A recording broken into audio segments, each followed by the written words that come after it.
He spotted a man lingering by the dairy aisle, ready to throw around his badge and authority. What he didn't realize was that the quiet stranger was a federal agent, seconds away from closing a long-running case.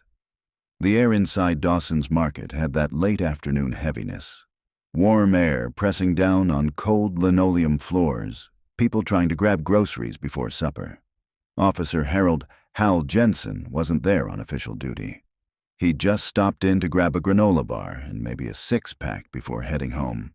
But even at 68, with a career's worth of habits drilled into him, being in uniform still meant always being on duty. As he strolled past the bakery, something caught his eye. A man stood near the dairy coolers, tall, maybe late 50s, fit build, navy windbreaker zipped halfway up. He had a phone in his hand, no cart, no basket, not picking up a thing, just watching. His eyes followed shoppers in a way Jensen didn't like. Then came a flash of eye contact, a flicker, before the man turned back toward the yogurt. That was enough. Jensen angled his stride straight toward him. No effort at casual approach, his boots heavy on the tile. He stopped too close, right next to the butter. "You with store security?" Jensen asked, his tone already carrying weight. The man looked up slow, steady, not irritated, not smug, just measured. "No." Jensen didn't care for that one bit. Too short, too certain. "You've been standing here too long to just be shopping. Planning to pay for anything?" The man raised a brow, not defiance, more like mild confusion. He slipped his phone into his back pocket. "Sir, I'm in the middle of something," he said, quiet but firm. "You're interfering." "Interfering with what?" Jensen shot back. "You're no law enforcement, no store staff. I don't see a badge. I don't like being lied to." The sharpness in his voice carried across the store. Heads turned. A clerk restocking apples slowed. A boy at the deli whispered to his mother. The store manager behind the service counter took a step forward, but held back. "My name's Charles Raines," the man said finally. "Special agent, FBI, badges in my back pocket." Jensen stiffened. He hated being corrected, hated it more when it was blunt. "Let me see it." His hand drifted toward his belt. Raines moved slow, no sudden gestures. Pulled out the badge, opened it. Jensen gave it a glance, waved it off. "Anybody can carry a fake badge. You think you're the first joker tried that?" The agent held his gaze, calm, still. "You need to step back, officer. You're interfering with a federal operation. 6 months of work is about to go up in smoke." Jensen scoffed. "Then you should have notified local police you'd be lurking around the yogurt aisle looking suspicious." "Not my job to telegraph surveillance," Raines answered. "This is federal jurisdiction. Step back." By now, the weight of eyes was thick. A woman angled her phone, recording. Another whispered behind the produce. Folks weren't passing by. They were staying, watching. "If you don't have a signature or someone I can call," Jensen pressed, "I'll detain you right here." "You really want to go that route?" Raines asked. Jensen didn't answer. His jaw worked, energy buzzing. Then another figure slipped into the aisle, someone Jensen hadn't noticed.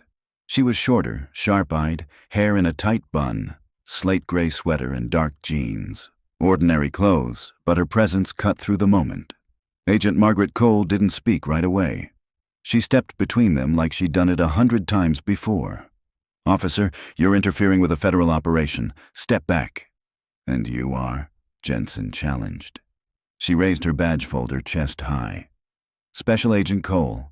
Raines is my partner. You've compromised surveillance." Jensen barked out a short, humorless laugh. "2 folks claiming FBI, no coordination with us, no suspect in sight, and I'm supposed to buy you're just grocery shopping for justice." Cole didn't blink. "No, officer. We expect you to show basic protocol and professionalism." That stung. Jensen jabbed a finger toward Raines. "He's just standing there. No cart, no list, casing the place." "You profile every older man buying yogurt?" Cole shot back. That landed. A teenager filming from behind the soda display snorted. Phones were everywhere now, pointed at Jensen. The silence wasn't empty. It was judgment. Raines stayed still. We're tracking someone moving stolen benefits through EBT fraud across state lines. She was meeting a contact here. Thanks to this scene, she's probably long gone." "And you didn't think to notify locals?" Jensen pressed. "We don't announce live surveillance," Cole replied.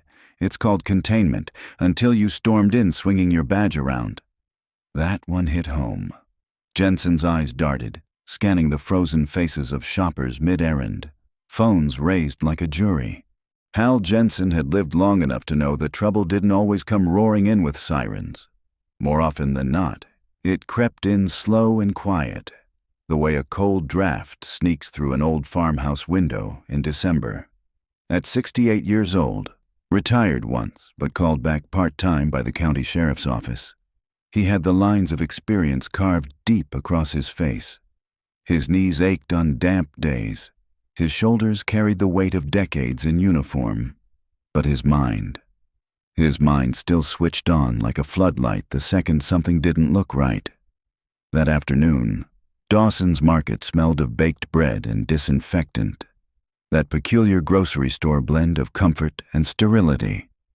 The linoleum floors shone too brightly under buzzing fluorescent lights, and the hum of refrigerators ran like a low chorus beneath the murmur of half-tired shoppers.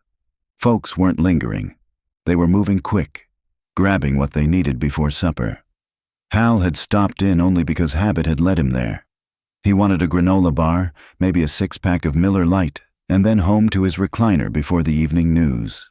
But even as he pushed open the automatic doors, stepping into the cool air-conditioned draft, he felt it, that familiar itch at the base of his skull, the one that told him eyes should be sharper, steps should be slower, senses tuned higher. Old cops never really turned it off, not even in retirement. He'd promised his daughter he'd learn to let things go, but letting go wasn't in his nature. The bakery section came first, and Hal caught the sweet whiff of cinnamon rolls, still steaming on metal trays. He walked steady, nodding once at a clerk who looked no older than his youngest grandson. He passed the bread racks, the potato chip stand, and then swung the corner into dairy. That's when he saw him. Tall man, maybe 59, athletic in build, standing too still for comfort. Dark navy windbreaker zipped up halfway. His phone rested loose in his hand, not texting, not calling, just there, like a prop. But it wasn't the phone that pulled Hal's attention. It was the man's eyes. The stranger wasn't looking at products. He wasn't reaching for milk or butter. He was tracking people, quiet but deliberate, his gaze shifting from shopper to shopper like he was making invisible notes. A young mother pushing a stroller, a teenager with earbuds dangling from his hoodie, an elderly couple debating over cottage cheese. Every glance was casual enough that the untrained might ignore it. But Hal had seen this kind of scanning before, first in uniform patrols in the late 70s, then in narcotics stings through the 90s. A man who looked but never bought. A man who moved but never browsed.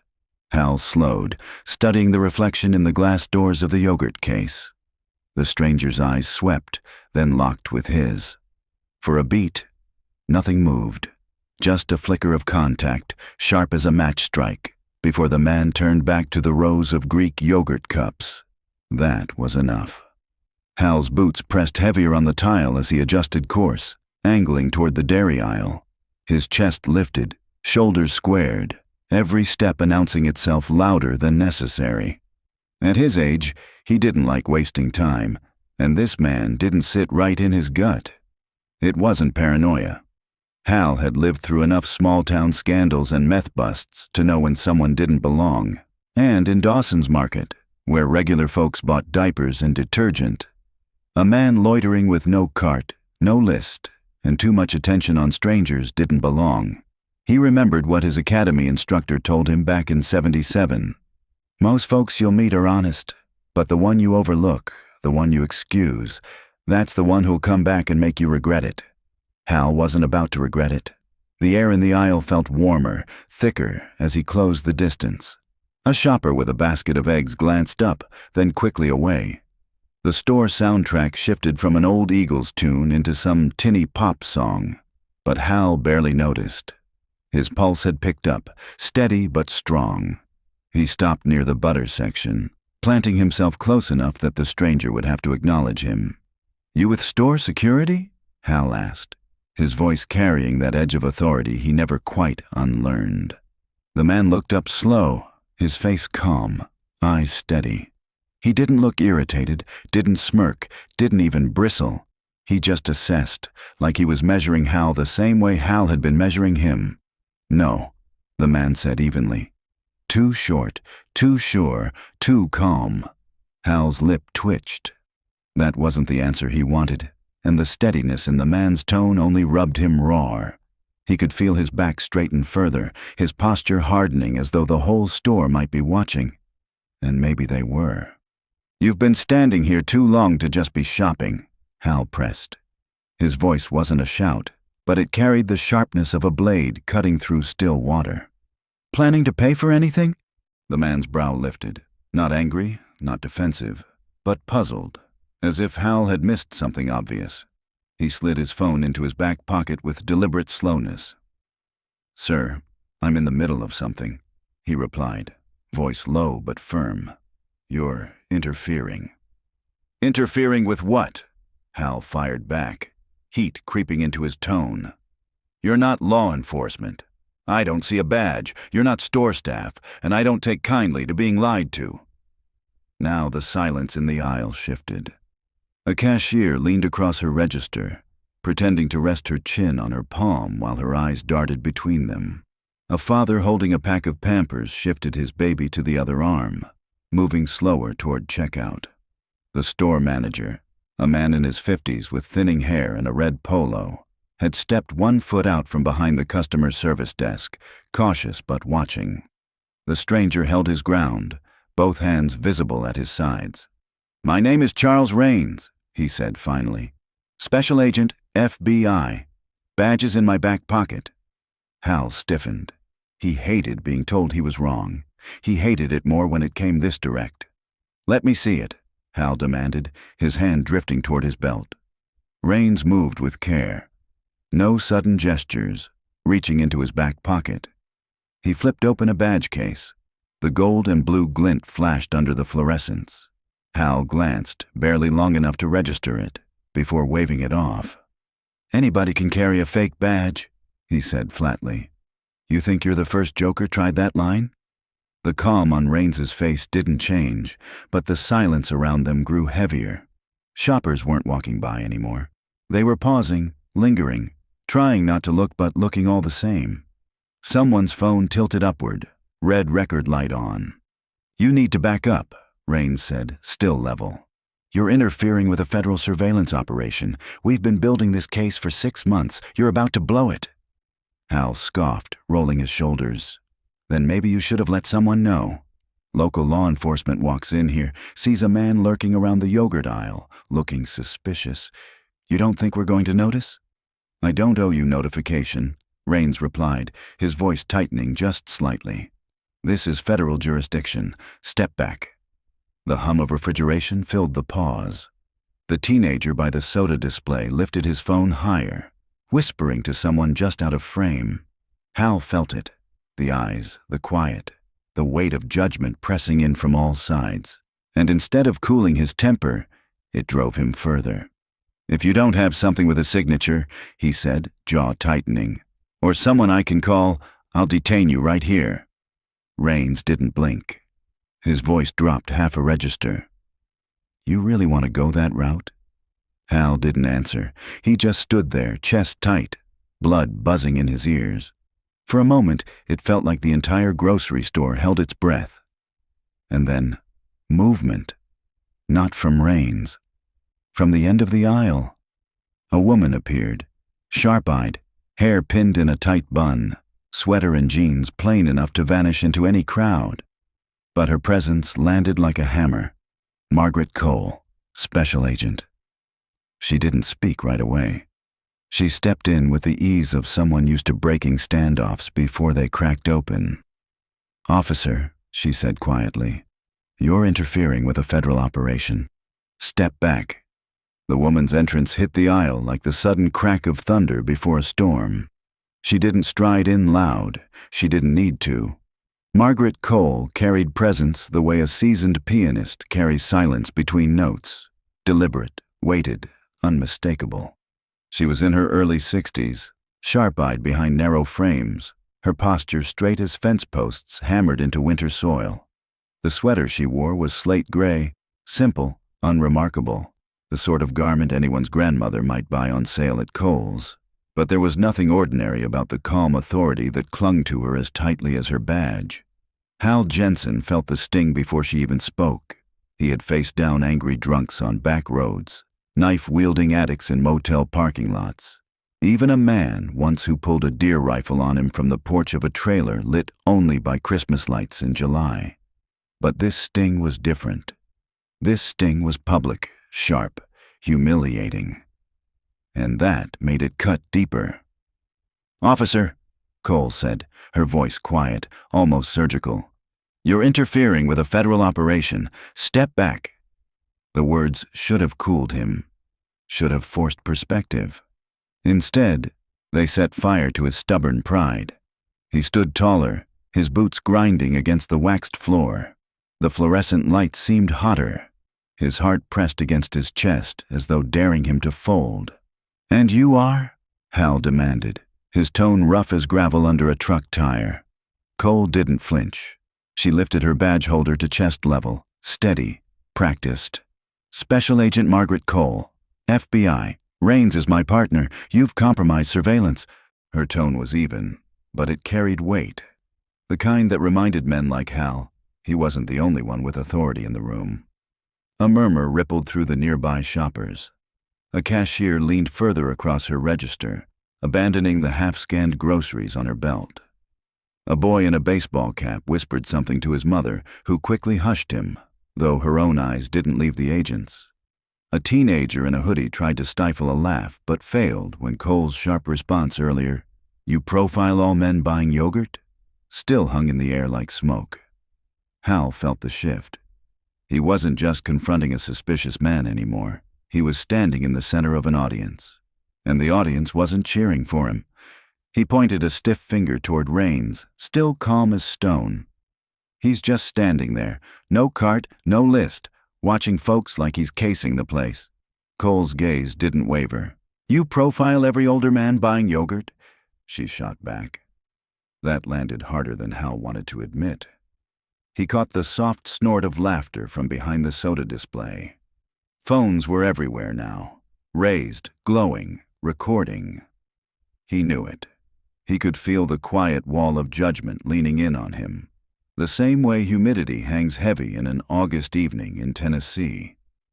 The man he had confronted, Raines, still hadn't moved.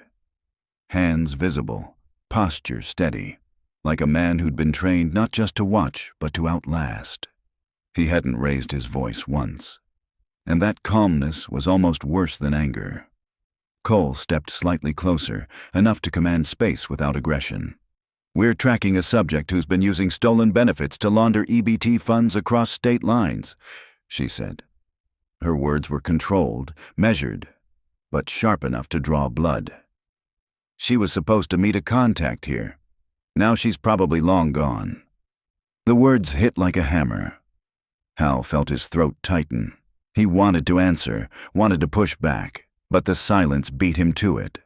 From behind him, a voice muttered low but clear enough to sting.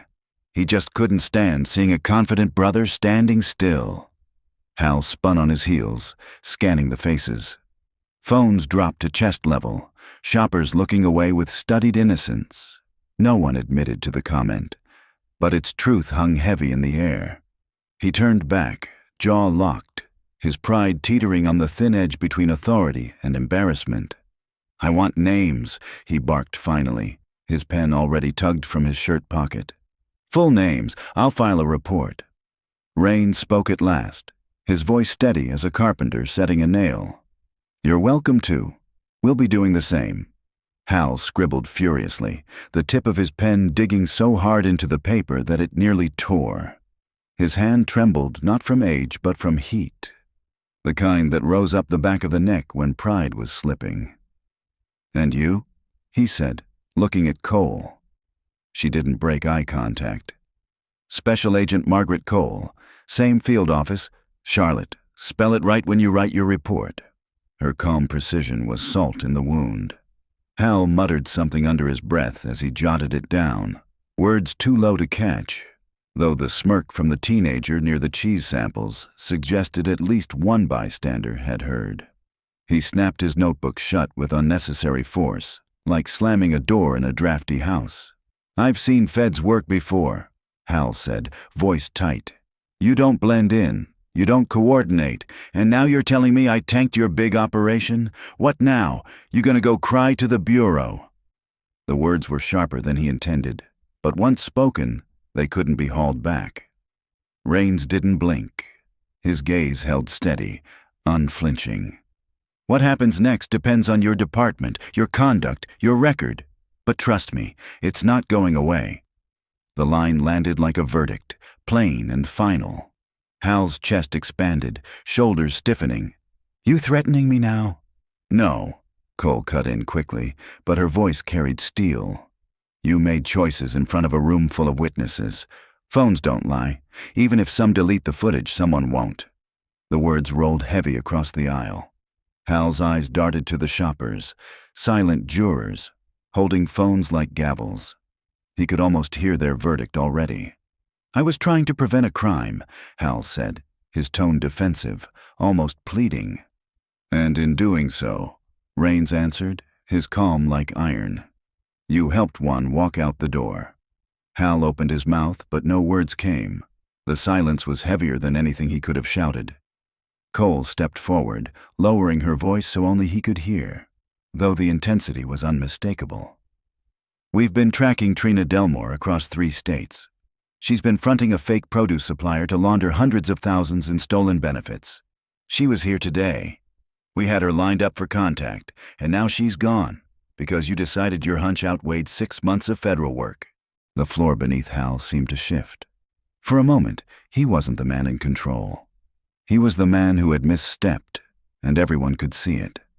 He looked around, searching for something, anything, that could swing the balance back.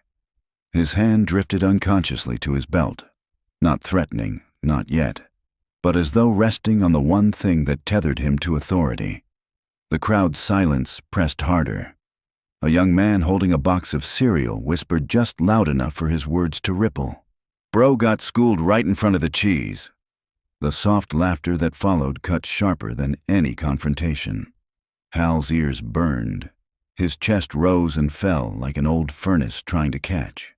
He muttered, "I'm done here," though his tone betrayed more sting than finality. He turned on his heel, his boots echoing against the tile, each step sounding less like retreat and more like stubborn retreat. The automatic doors loomed ahead, but the echo of Raines's calm voice followed him like a shadow. "You made yourself the problem." And Hal knew, deep down, past the pride, past the habit of years in uniform, that the words weren't just true. They were the only part of this entire clash that would last longer than the aisle itself. For a moment, Dawson's Market didn't sound like a grocery store anymore. It sounded like a church just before the preacher stepped to the pulpit, quiet, heavy, waiting. The crowd that had gathered wasn't rowdy, wasn't shouting, but their silence carried the same kind of judgment Hal Jensen had felt only once before, decades earlier, when he'd frozen during his first armed standoff. That same thick air, that same sense that every eye, every breath was pressing down on him. And then came the shift. Margaret Cole, badge already shown, voice firm but contained, didn't need to raise her tone to slice through the aisle. Reinforcements had arrived, but they weren't uniformed deputies or county detectives. They weren't even federal marshals and windbreakers. No, what had arrived was colder, sharper. A second professional who looked and acted like she'd done this exact dance too many times before. Cole stepped between Hal and Charles Raines with a confidence Hal recognized immediately. She wasn't young. She wasn't green. And she wasn't bluffing. She had that same look he'd seen in old colleagues after 30 years on the job. The look of someone who had nothing left to prove and nothing left to fear. Her presence tilted the balance hard. The father, with diapers on his hip, shifted the baby to the other arm, his stance loosening now that two federal agents stood shoulder to shoulder. A cashier leaned on her register, eyes flicking between the agents and Hal as though she were watching a play she already knew the ending to. The store manager, still lingering near the counter, looked suddenly very small in his red polo, as if he realized the grocery store had turned into a stage for something far bigger than coupons and credit cards. Hal, however, couldn't see the shift the way the crowd did. All he saw was that the odds had changed. One man was easy to challenge. Two made it feel like a trial, and he was already standing in the defendant's chair. He squared himself. "Two people claiming to be FBI," he scoffed, his voice rough, too loud for the quiet aisle. "No coordination with local PD, no visible suspect. You expect me to believe you're both just grocery shopping for justice?" Cole's eyes narrowed. Not sharp with anger, but focused, surgical. "No, officer," she said. "We expect you to exercise basic protocol and professionalism." The sting of it landed deep. Hal had spent nearly half a century telling rookies about professionalism, how to walk a beat with respect, how to talk to folks without turning every question into a challenge. And now, in front of a crowd, in front of phones lifted like torches, he was being told he'd abandoned the very code he used to preach. The teenager behind the soda display couldn't hold back his laugh this time, his snort bouncing off the tile and echoing louder than it should have. Hal turned slightly, catching a wall of raised phones, faces half hidden but judgment clear. Not one of them moved to put their phones down. That was worse than yelling.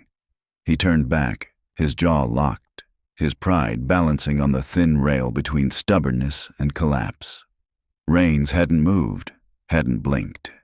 He was still standing in that calm way, the way a stone stands against the tide. Hal hated that calm most of all. "We're tracking someone," Cole explained evenly, her tone just loud enough to carry. "A fraudster named Trina Delmore. She's been laundering stolen benefits for years.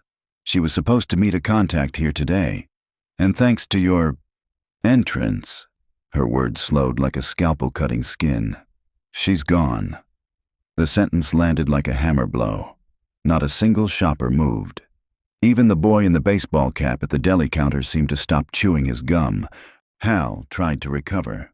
"And you didn't think to notify local authorities?" Cole's answer was sharp. "We don't telegraph live surveillance. It's called containment, until you showed up with your mouth and your badge swinging." That one cut through him like barbed wire. He felt the crowd's judgment tilt harder, the aisle heavier, thicker. Hal gritted his teeth. "You with your big bureau badges think you can just waltz into town, ignore procedure, and shove aside local cops?" His voice was rising, but not with strength, with desperation. And then he realized how it looked. His hand was still resting against his belt. Not threatening, but not casual either. To him, it was habit. To the crowd, to the cameras, it was something else entirely. Phones angled tighter. Rains finally moved, his voice calm but edged with warning. "You really want this to be the picture people take home tonight? You, in uniform, challenging two federal agents in the butter aisle while the actual suspect walks out the north exit?" It was too vivid a picture, and Hal knew it. He could almost see the headlines. He could almost hear the local news anchor's voice. "Officer confronts FBI in grocery store. Suspect escapes." Cole didn't let up. "Officer Jensen, the difference between curiosity and confrontation is professionalism. You didn't approach with curiosity. You stormed in like you were making a traffic stop, and in doing so, you blew months of work." The woman at the apple stand near the entrance shifted uncomfortably, glancing toward the doors. The kid at the deli whispered again to his mom, this time not hushed, but almost proud, like he knew he was part of something worth telling later.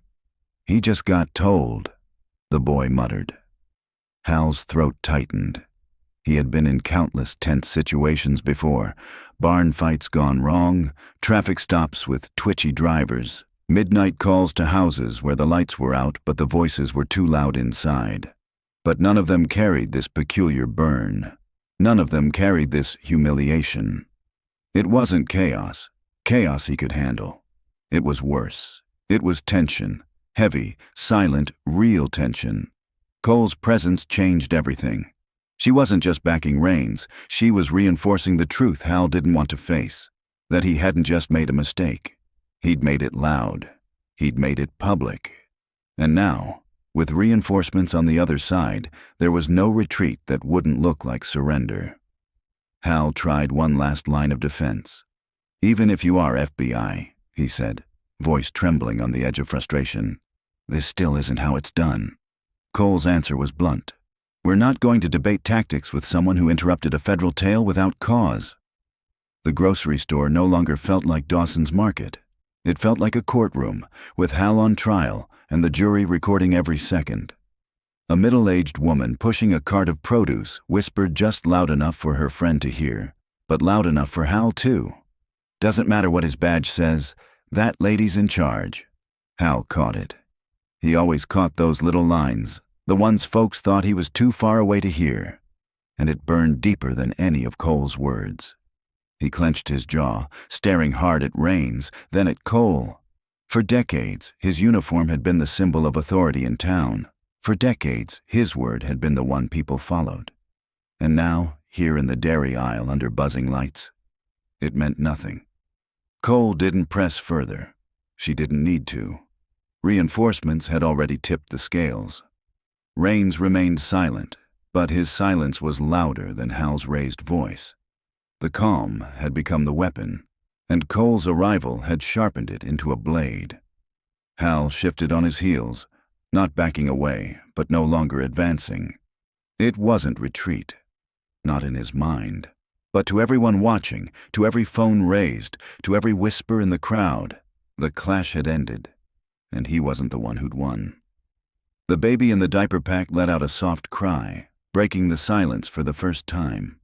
The father rocked the child gently, muttering, "Shh, it's all right." But everyone knew it wasn't. The suspect was gone, the aisle was changed, and Hal Jensen, standing stiff by the butter case, was no longer the man in control. It didn't take shouting. It didn't take handcuffs or scuffles on the floor. The humiliation came in silence. The heavy kind that presses down on the lungs until even breathing feels like an effort. Hal Jensen had thought, for just a moment, that he could still wrestle back control. After all, he had the badge. He had the uniform. He had 40-plus years of walking beats, breaking up fights, writing tickets, and making arrests. But as he looked around Dawson's Market, he realized that none of it mattered here. Not in this aisle. Not in front of these people. A dad holding a box of diapers bounced his baby on one hip, whispering soft comfort to keep the child calm. A cashier leaned on her register, chin resting on her palm, staring like she was watching a drama play out on her television.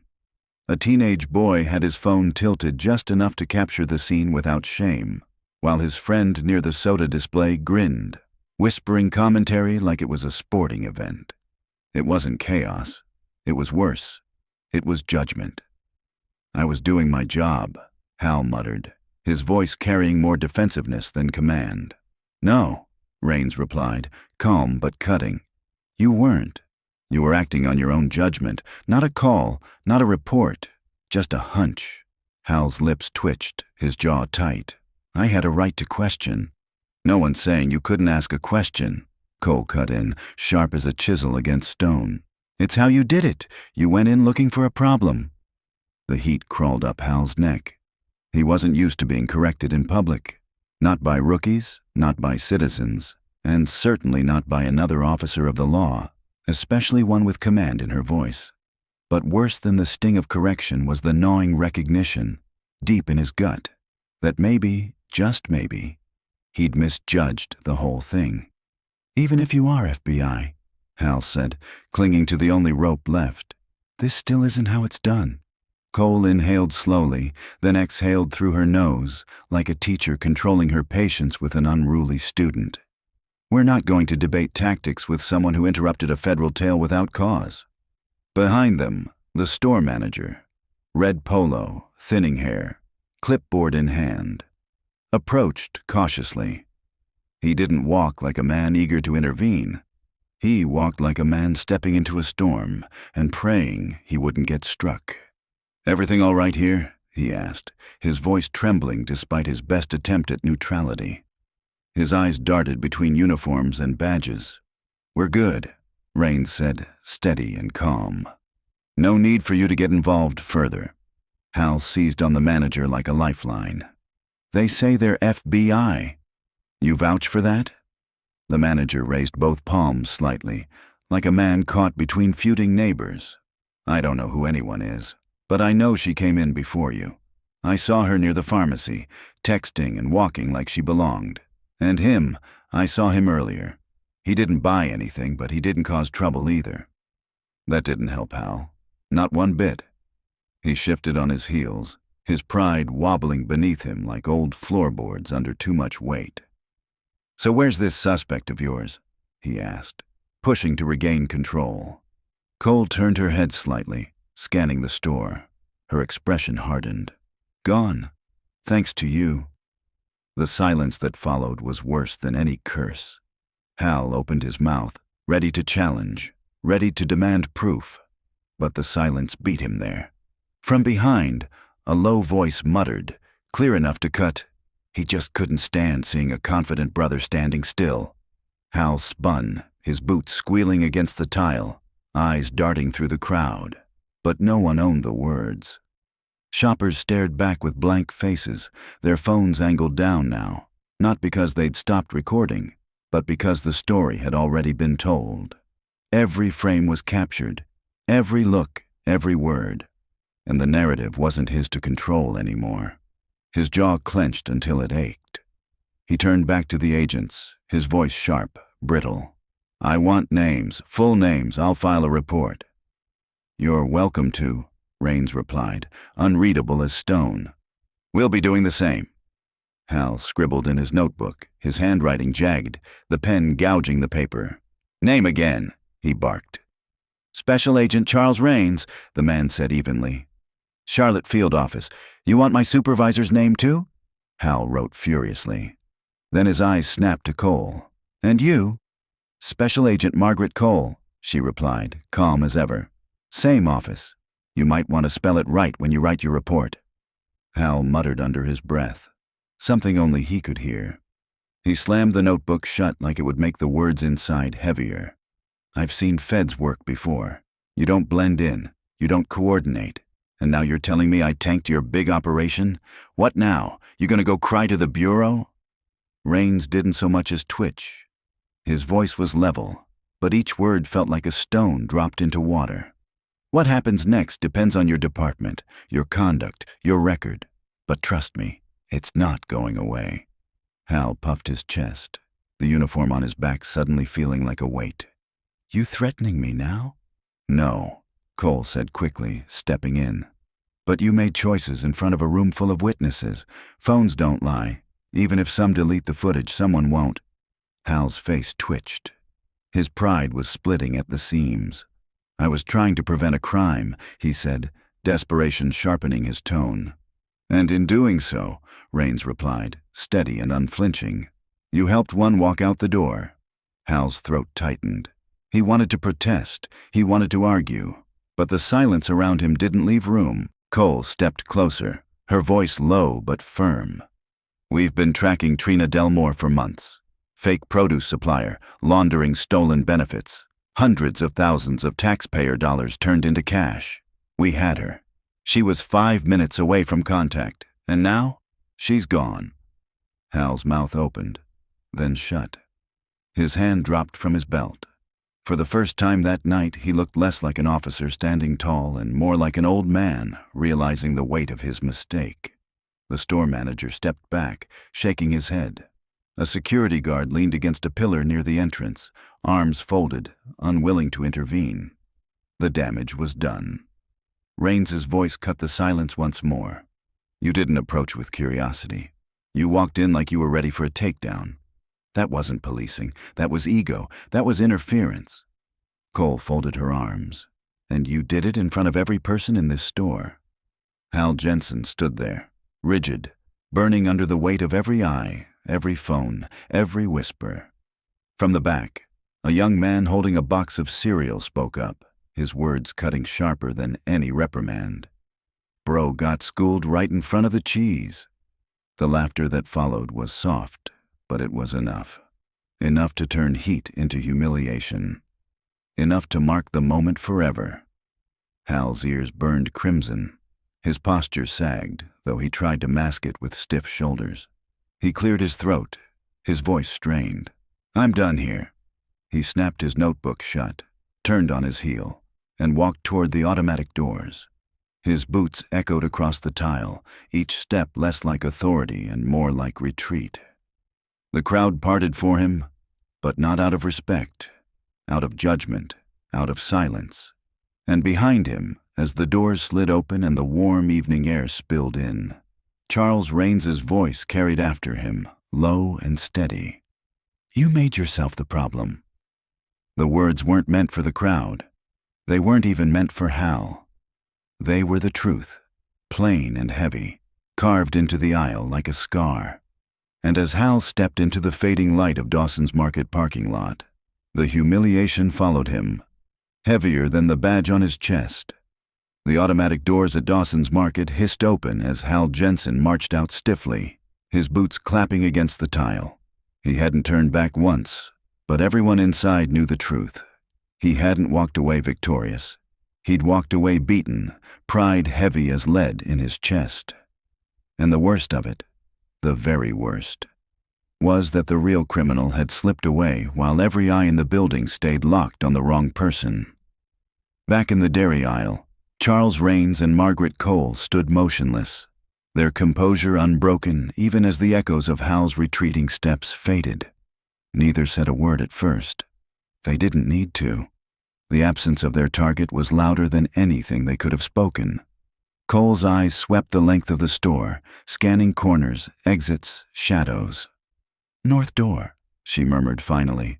Her voice clipped. "She's gone." Raines didn't move. He didn't need to look to know Cole was right. The gnawing in his gut told him long before the words left her lips.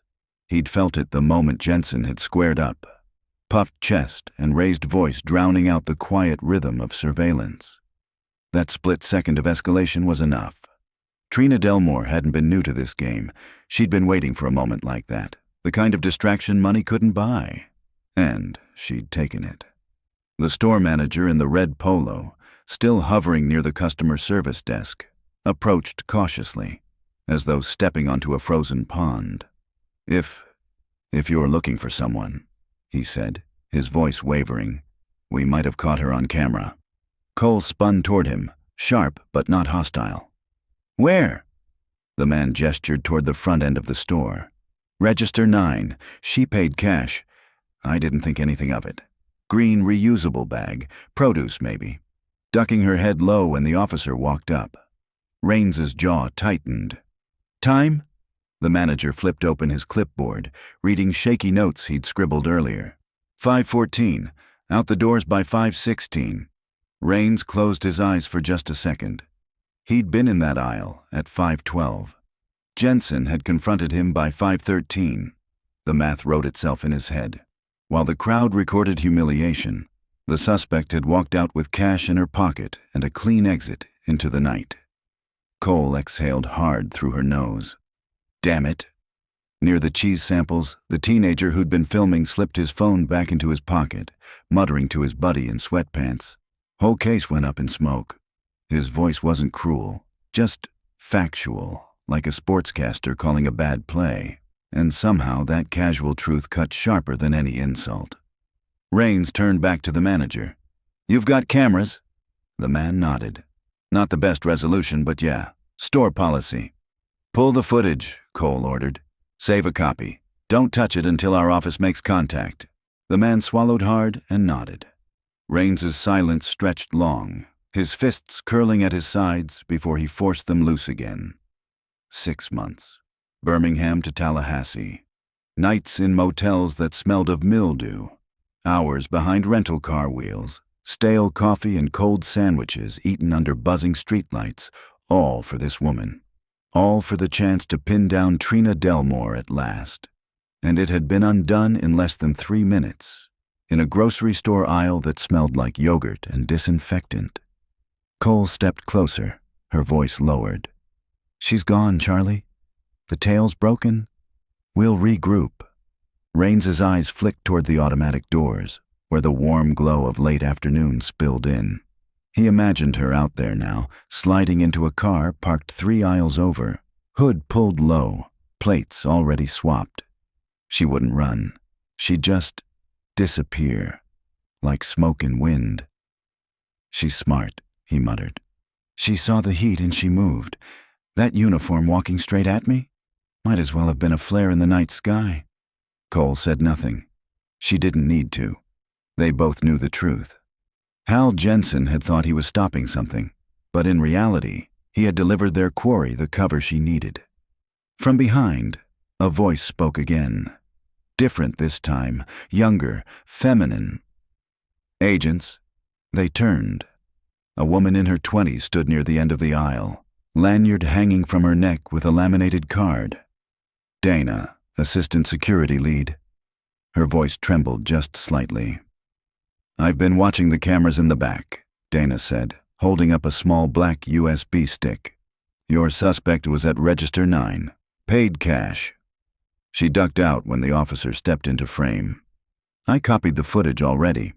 Cole stepped forward, accepting the drive with careful hands. "Thank you." Dana swallowed, nodding quickly. She went north exit. Parking lot camera shows her heading toward the row by the nail salon. Green bag, rust orange hoodie. That's all I got before she was out of frame. "You did good," Cole said. The words were measured but warm, a small acknowledgement that carried more weight than Dana expected. The young woman's cheeks flushed as she stepped back, relief mixing with nerves. Rains looked down at the drive in Cole's hand. It wasn't much, but it was something. He paced a few steps, rubbing the bridge of his nose.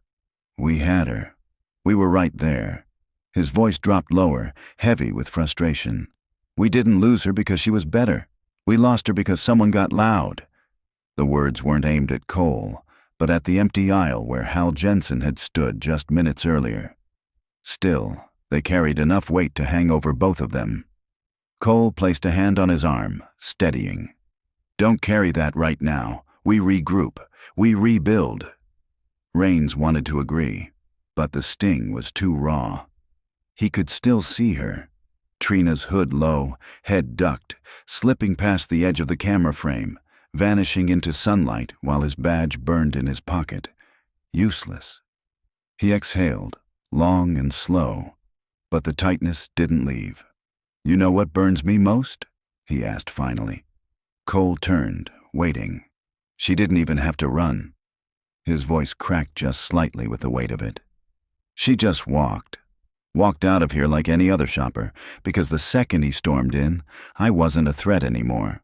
I was just the distraction she needed. Cole didn't answer. Not yet. The silence said enough. Shoppers began moving again, carts creaking, children whining, the normal hum of retail life creeping back into place. But the air hadn't cleared. Not for Rains, not for Cole, and certainly not for the case they had just watched unravel like a loose thread pulled too fast. The truth was inescapable. The case was gone.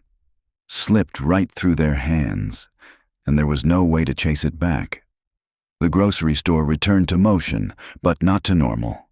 Carts squeaked again, registers beeped, children tugged at their mothers' sleeves. But beneath the routine hum of Dawson's Market was something different. A shift in the air, a new weight that wouldn't shake off. Folks who had witnessed the clash would go home with stories to tell, phones full of video, and opinions hard as cement. Charles Rains stood silent by the dairy case, his jaw tight, arms crossed as he watched the last shoppers drift out of the aisle. Margaret Cole remained at his side, flipping open her notepad and scribbling times, locations, names, every scrap of detail that would need to be logged before this night ended. Neither of them spoke for a long while. There was nothing to say that wouldn't sound like salt on an open wound. The case was compromised. Trina Delmore was gone. And the reason wasn't bad intel or faulty equipment or even the ordinary unpredictability of the job. The reason wore a sheriff's badge and had stormed into their operation on a hunch. The sound of shoes scuffing on linoleum broke the silence. They both turned. Hal Jensen was coming back. Raines's brow furrowed. He had expected the man to vanish into the parking lot, pride wounded, ego licking itself in the privacy of a cruiser's front seat. But here he was again, slower this time, his boots dragging rather than stomping, his gaze darting toward the floor every few steps. Gone was the chest-puffed swagger. What replaced it looked heavier, like a man carrying more than just years on his shoulders. Cole clocked him instantly, snapping her notebook closed. Her eyes hardened. "Look," Jensen began, voice quieter now, almost gravelly with fatigue. "I'm not here to argue." "Then don't," Cole shot back. He shifted his weight, glancing at the ground before lifting his eyes to meet theirs. "I didn't know. I didn't mean to interfere." "You didn't ask," Raines replied, his tone steady but cutting. "You assumed." Jensen rubbed the back of his neck, a nervous gesture that betrayed more than words could.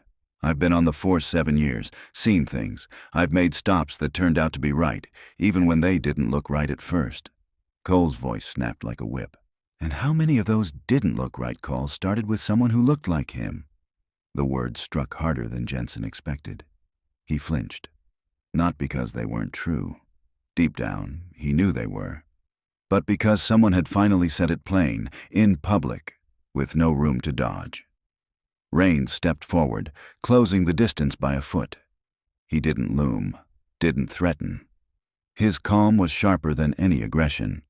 You saw someone standing still, not breaking a law, not causing trouble, and your first move wasn't conversation, it was confrontation. Jensen's voice cracked. It didn't feel right, him just standing there, watching people. "I was working," Raines said, his words like steady hammer blows. "My job is to watch." "You didn't look like law enforcement," Jensen muttered weakly. "That's the point," Cole cut in. "It's surveillance. Blending in is part of the job." Silence stretched. The hum of refrigeration units filled it, cold and relentless. Jensen finally let out a breath, the kind that carried resignation. "I didn't think. I reacted." "And that reaction," Raines said, "cost us a suspect we've been tracking 6 months. She's not just stealing benefits. She's part of an operation that preys on families trying to make ends meet. And she walked because you couldn't stop yourself from playing the hero." Jensen winced. "You think I was trying to be a hero?" "No." Raines's answer was immediate, firm. "I think you were trying to be right." The blow landed deeper than anything else so far. Jensen's eyes fell to the linoleum, his hands resting on his hips, his chest rising and falling with the effort of holding back what he didn't want to admit. Cole softened, just slightly. Her tone lost its blade, though not its edge. "You didn't know. We get that. But the difference is, you weren't open to knowing. You didn't leave space for that." Jensen nodded slowly, reluctantly. "You're right." They let the silence linger. For once, the silence wasn't hostile. It was acknowledgement. Jensen cleared his throat. "I've got to report the incident. Supervisor called me. Wants a full written account. I'll include everything. Full names, timeline, my part in it too." Cole raised an eyebrow. "You planning to leave anything out?" "No," Jensen said, shaking his head. "I'll tell it straight. I messed up." Raines studied him carefully. His voice was quieter this time, almost reflective. "You know what really bothered me most?" Jensen lifted his eyes, waiting. "You didn't ask why I was there," Raines said. "You didn't ask what I was doing. You jumped to what I looked like. You saw me and assumed control." Jensen's mouth tightened. "I didn't see an agent." "No," Raines said. His voice didn't rise. It didn't need to. "You saw a threat, and I wasn't one." That line struck deeper than Jensen expected. He nodded slowly, more to himself than to them. "I've got work to do. With myself, I mean." "You've got a badge," Cole said. "What you do with it after this matters more than what happened here today." Jensen lifted his gaze, meeting hers. "I hear that." He turned, started walking toward the automatic doors again. But this time, he paused halfway, glancing back. His voice was quieter, stripped of defensiveness. "For what it's worth, thanks for not escalating. Either of you. You kept it level. I didn't deserve that." "No," Rains agreed, "but we gave it anyway."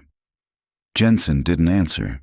He just walked off into the parking lot, shoulders slumped, eyes low. Cole watched him disappear through the sliding doors, then looked at Rains. The set of his jaw hadn't softened. He wasn't done with the weight of it yet. Her earpiece crackled. She tapped it. "Control, this is Delta 6. Surveillance compromised. Subject exited north entrance 10 minutes ago. Visual lost at parking lot." A pause. The reply came back cold, efficient. "Copy, Delta 6. Confirming exit. No recovery. Visual lost." Cole swore under her breath. Rains crossed his arms, his voice tight. "She's smart. She knew we were watching, just not from where. But once she saw the uniform come in hot, she bolted." Cole shook her head. "We spend months setting traps. Then someone with a chip on his shoulder storms through and it's gone." They stood there, the hum of the freezers and the murmur of shoppers filling the cracks of silence. For Rains, the humiliation wasn't in losing Trina. He'd lost suspects before. The humiliation was knowing why. Knowing the work of 6 months had been undone not by Delmore's brilliance, but by another man's pride. And the fallout wasn't over. The next morning, clips from the store were already online. Shaky cell phone video showed Rains standing calm, silent, steady, while a uniformed officer crowded close, voice sharp. The caption read, "This man taught a cop more with silence than some folks do with a badge." By noon, it had 60,000 views. By evening, local news anchors were replaying it under the banner "Clash in the Dairy Aisle." In the sheriff's office, Captain Terrence Ruhlman sat in front of a monitor, face unreadable. He'd already read Jensen's report. He'd already reviewed the footage pulled by store security. And now, watching the viral clip, he understood exactly what it meant. This wasn't just a mistake. This was a rupture. Phones don't lie, and neither did silence. By dawn the next day, Dawson's Market had gone back to selling groceries. The same humming refrigerators, the same rows of cereal boxes, the same linoleum floors polished by the overnight crew. But outside those sliding glass doors, life was not the same. The story had spilled out of the store like a broken jar of milk, seeping across the county, the state, the country. First, it was a handful of shaky cell phone clips passed around on social media, captioned with blunt judgments. "Officer loses it in the dairy aisle." Then the videos spread, each view multiplying into hundreds more, each share pushing it farther until it was no longer just a local embarrassment. It was a spectacle. By lunchtime, the clip had crossed 100,000 views. By dinner time, the evening news anchors were splicing the footage with bold graphics and commentary. The headline varied depending on the station, but the message was the same.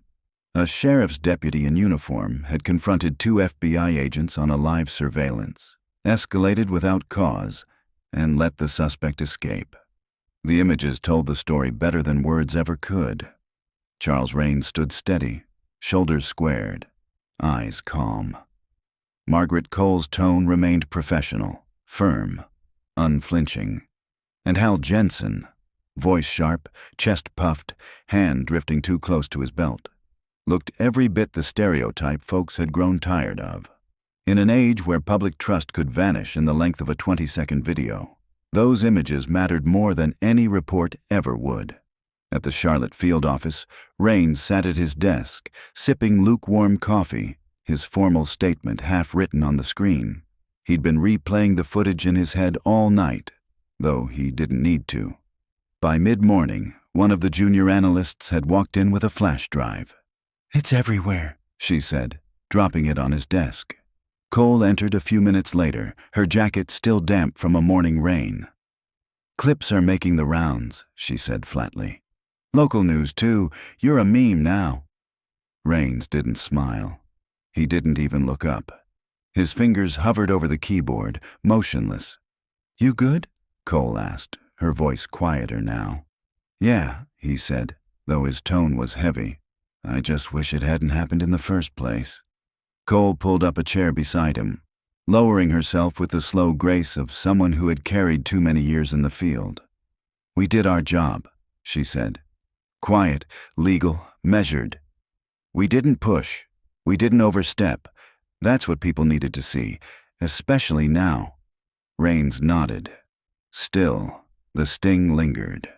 The viral clip hadn't captured Trina slipping out the north exit. It hadn't captured the 6 months of nights they'd put in, the motel rooms, the stale coffee, the endless dead ends. All it showed was him standing calm while another officer unraveled. That calm had been strength, yes, but to Rains, it felt like failure. Across town, in an office with paneled walls and the faint smell of old tobacco, Captain Terrence Ruhlman sat with his arms folded, eyes locked on a monitor. The video played again and again, the grainy footage looping like a sermon he couldn't escape. He didn't flinch. He didn't look away.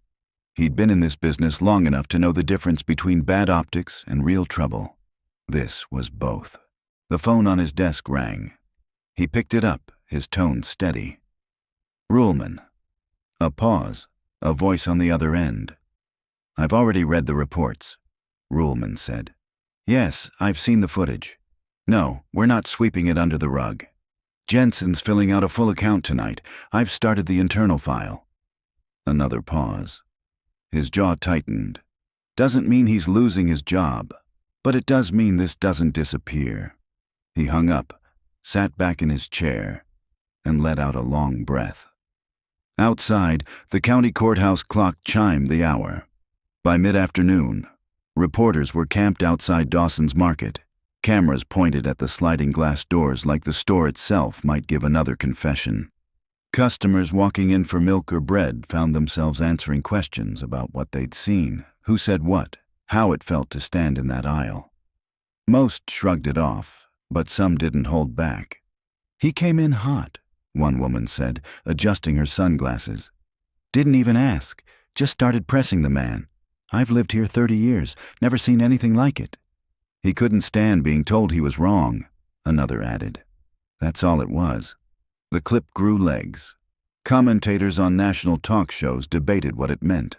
Some painted Jensen as a man caught in a bad moment, a product of old policing habits. Others called it a textbook example of arrogance in uniform. But nearly all agreed on one thing. The calm professionalism of Rains and Cole had exposed a painful contrast. At home, Jensen sat at his kitchen table, the glow of his laptop screen lighting the lines of his face. The cursor blinked on the empty report form. He'd written reports thousands of times before, but this one weighed different. His wife stood in the doorway, arms folded, watching him with a look he couldn't quite read, part worry, part disappointment. "You writing it straight?" she asked.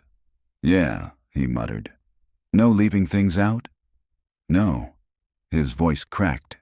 She stepped closer, placed a hand on his shoulder. "Then maybe you'll learn from it." He didn't answer. Meanwhile, in Washington, the Bureau had already circulated an internal memo. It wasn't just about Trina Delmore anymore. It was about coordination, about the fragile line between federal and local enforcement, about what happens when ego trumps communication. The fallout was bigger than one man's pride. At the field office, Cole sat across from Rains in the quiet of a conference room. "You think he learns from this?" she asked. Rains leaned back, staring at the ceiling tiles. "I don't know. Depends what he tells himself when no one's listening." Cole nodded slowly. The truth was, this wasn't the first time they'd seen local interference wreck months of work. They remembered Montgomery 2 years back, when a patrol officer jumped a fence too early during a job site sting. The suspects scattered, and the case dissolved. That one hadn't gone viral. This one had. and maybe that was the difference. Phones don't lie. By evening, the grocery store confrontation was no longer just a video. It was a conversation. Church groups whispered about it after services. Retirees debated it at diners over coffee refills. Young folks dissected it on TikTok, some mocking, some mourning. It wasn't just about Hal Jensen. It was about policing, about judgment, about the price of assumptions. The sheriff's office released a brief statement. "We are reviewing the incident and working with federal partners to ensure accountability and coordination moving forward." It was bureaucratic language, sure, but the undertone was clear. This wouldn't vanish. As night fell, Raines sat at his desk, finishing his report. The details of Trina Delmore's escape were laid out in cold, measured words. Time of entry, point of contact, moment of compromise, point of exit. But as he typed, he couldn't shake the echo of the aisle. The phones, the whispers, the laughter when Jensen had been called out. Cole appeared in the doorway, tablet in hand. "Tallahassee office just picked up another ping," she said. "Trina's moving again." Raines rubbed his eyes. "She'll surface. She always does." "Yeah," Cole said, "but this one won't fade. Not this time." And she was right. Because the case wasn't just about Trina anymore. It was about every aisle in every store where someone stands still and gets seen as suspicious. It was about every badge that forgets restraint is stronger than force. It was about the humiliation that didn't just belong to one man, but to a system too slow to learn. And now, with the whole country watching, justice wasn't just about catching Trina Delmore. It was about facing the truth in the dairy aisle. Phones don't lie. When the dust finally settled, Dawson's Market went back to selling groceries. Moms still bought diapers, cashiers still leaned on their registers, and the humming freezers still rattled against the back wall. But for the people who had been there that afternoon, the store would never feel quite the same. The confrontation in the dairy aisle had left a mark, not just on the shelves near the butter, but on everyone who had watched it unfold, phones raised, hearts tight. Some laughed about it, some shook their heads, but none forgot it. For Charles Raines and Margaret Cole, the fallout stretched further than any grocery store. The Bureau logged their reports, internal reviews were opened, and memos circulated through Washington.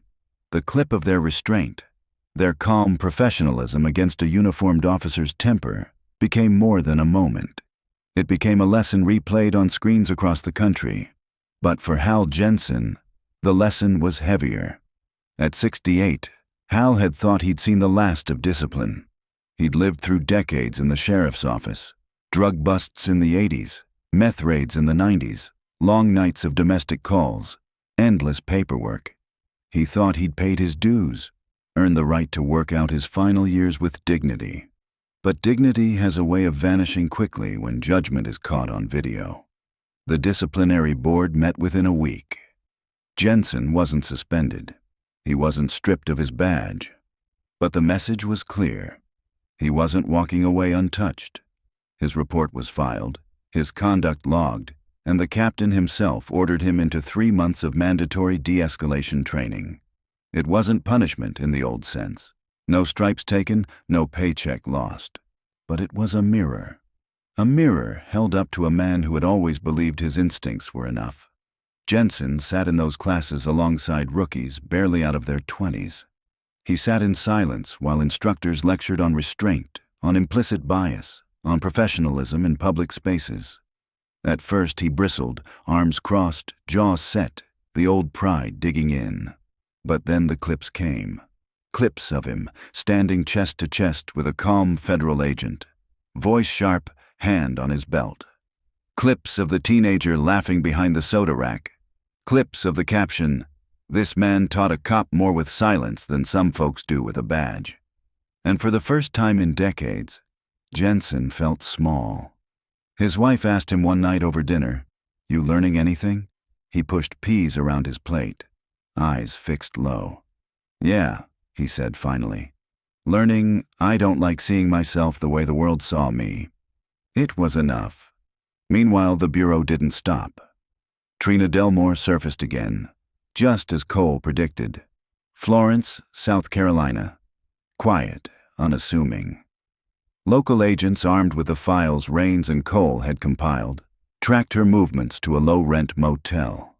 When they finally took her into custody, she carried 4 IDs, 3 burner phones, and a laptop full of fraudulent vendor applications. Her produce supplier front had laundered more than $400,000 in stolen benefits.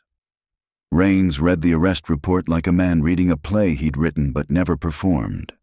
He and Cole hadn't made the takedown, but their fingerprints were all over it.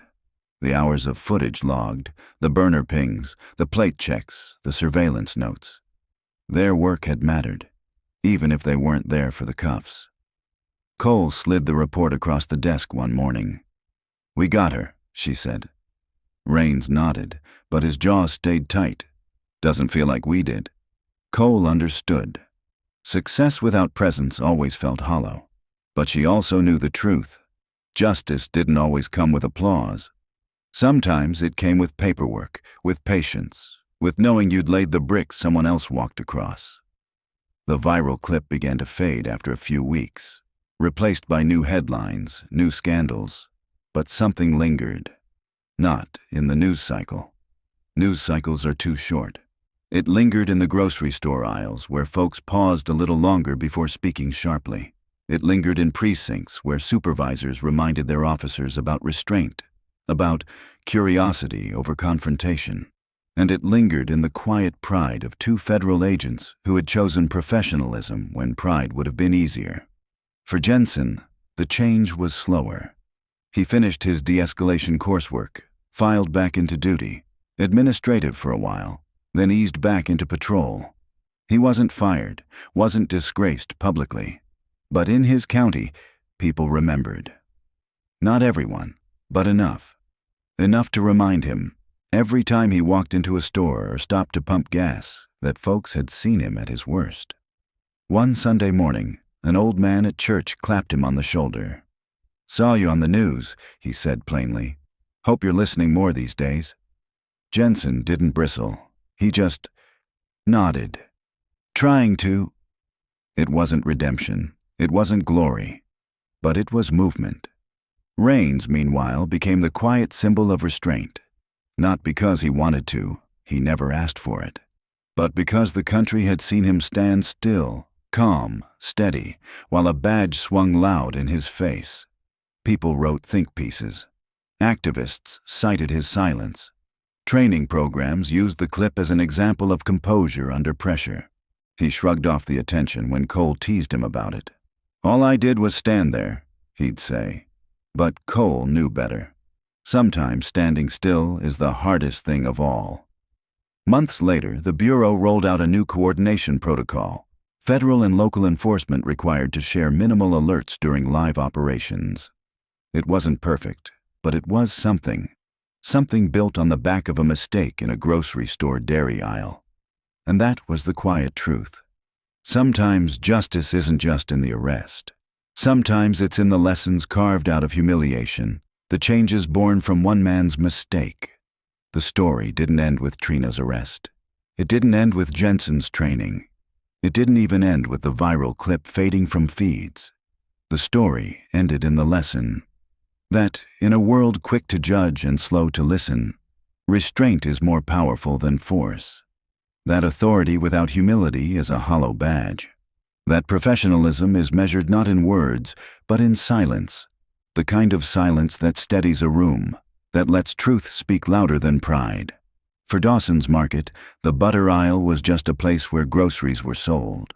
But for those who were there, and for those who watched from screens across the country, it had become something else. A mirror. And in that mirror, the country saw 2 truths side by side. One man loud with pride, the other calm with restraint. Only one of them walked away with respect intact. Only one of them left a lesson worth remembering. Because in the end, justice isn't just about catching suspects. Justice is about who we are when the world is watching. The grocery store confrontation, the slip of a suspect, the humiliation of a proud man. all of it carried lessons far larger than the aisle itself. For those who were there, and for those who watched on shaky cell phone clips, the story didn't end with the suspect's escape or the officer's stumble. The story ended with lessons, hard, humbling, but necessary. Lesson 1. Restraint is stronger than pride.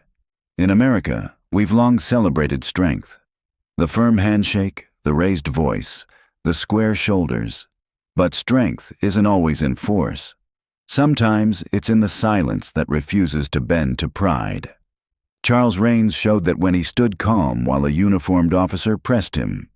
He didn't raise his voice, didn't flash his badge like a weapon, didn't meet fire with fire. He stood still. He spoke even. And in doing so, he turned the entire weight of the moment against the man who tried to dominate it. Restraint isn't weakness.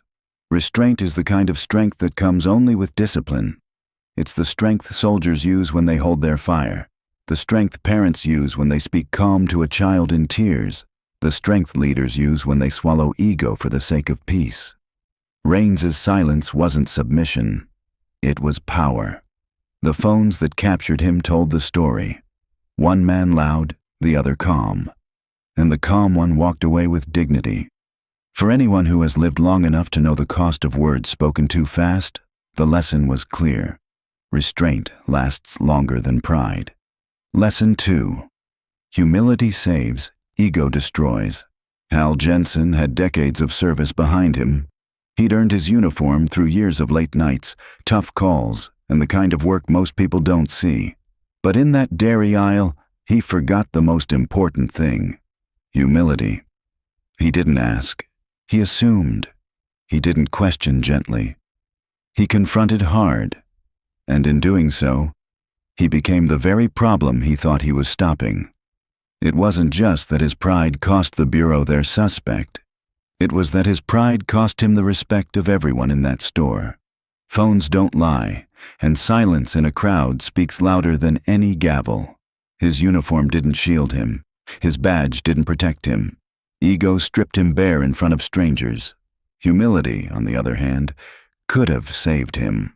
A simple question, "Sir, are you with law enforcement?" would have kept the suspect in play and the public on his side. Humility doesn't lower authority. It strengthens it. Folks don't follow arrogance. They follow respect. The lesson here was one Jensen learned late, but it's one America needs to remember. Ego isolates. Humility unites. Lesson 3. Justice is bigger than one case. Trina Delmore slipped away. That truth stung. 6 months of work, endless nights, countless hours, all gone in a single distraction. But the story didn't end with her escape. She was caught later, miles away, by other agents who used the very groundwork Rains and Cole had built. Justice wasn't swift, but it came. And justice came in another form too, in the lessons left behind. The Bureau tightened protocols. The sheriff's office began new training. People across the country saw the video and began asking questions about authority, restraint, and professionalism. In its own way, the humiliation in that dairy aisle became a spark for accountability larger than one fugitive. That's the hard truth about justice. It doesn't always wear the face we expect. Sometimes it's not about catching the suspect that day. Sometimes it's about changing the system so the next suspect doesn't slip through. Sometimes it's about teaching a proud man to look in the mirror. Sometimes it's about showing the country that silence can speak louder than shouting. For those of us who've lived long enough to see patterns repeat, wars, scandals, triumphs, and failures, the lesson is clear. Justice isn't just about the win. It's about the wisdom we take from loss. And if we're willing to learn from humiliation, then even a mistake in a grocery store aisle can change something bigger. What do you take away from this story? Do you believe real strength comes from restraint, like Agent Rains showed, or from standing your ground loud, like Officer Jensen tried to do? Have you ever been in a moment where pride pushed you forward when humility could have saved you? Share your thoughts in the comments. I'd love to hear your stories. And if these lessons speak to you, hit that like button, leave a comment, and don't forget to subscribe to my channel for more true stories with real-life wisdom. Let's keep learning together.